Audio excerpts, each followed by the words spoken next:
রাত 10টা বাজে। শেষ বাসটা ছাড়ছে হাওড়া থেকে দীঘার উদ্দেশ্যে। বর্ষার রাত, রাস্তায় জনমনীষী নেই। বাসে যাত্রী মাত্র 5 জন, ড্রাইভার, কন্ডাক্টর আর 3 জন প্যাসেঞ্জার। একটা সিটে বসে আছে রাহুল। সে একা যাচ্ছে দীঘায় বন্ধুর বিয়ে খেতে। বাসটা যখন শহর ছাড়িয়ে অন্ধকার হাইওয়েতে ঢোকে, তখন হঠাৎ বৃষ্টি শুরু হলো। জানালা দিয়ে ঠান্ডা হাওয়া আসছে। পিছনের সিটে বসে একটা বুড়ো, সাদা ধুতি পাঞ্জাবি, মাথায় পাগড়ি, মুখটা ফ্যাকাশে, চোখ দুটো গভীর। সে কারো সঙ্গে কথা বলছে না।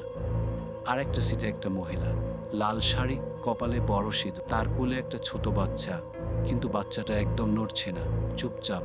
বাসটা যখন একটা নির্জন জায়গায় এসে থামলো, যেন কোনো যাত্রী উঠবে বলে, রাহুল অবাক হলো। এখানে তো কোনো স্টপ নেই। কন্ডাক্টর চিৎকার করলো, উঠুন, উঠুন। দরজা খুলতেই উঠল একটা যুবক। ভিজে চুল, সাদা শার্টে রক্তের দাগ, চোখ দুটো লাল। সে এসে রাহুলের পাশের খালি সিটে বসল। আপনি কোথায় যাবেন? যুবকটি মুখ ফিরিয়ে হাসল, দাঁতগুলো ধারালো।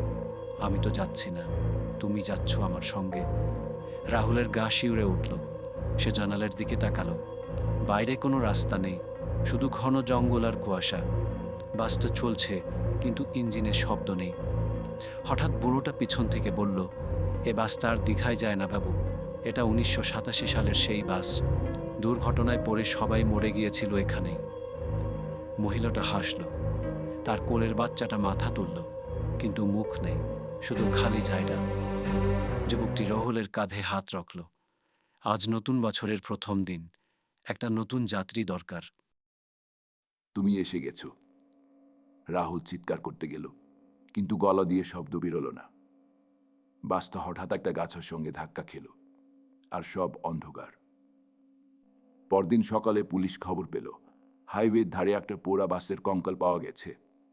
ভিতরে 5টা পচা গলের মৃতদেহ, কিন্তু একটা সিট খালি।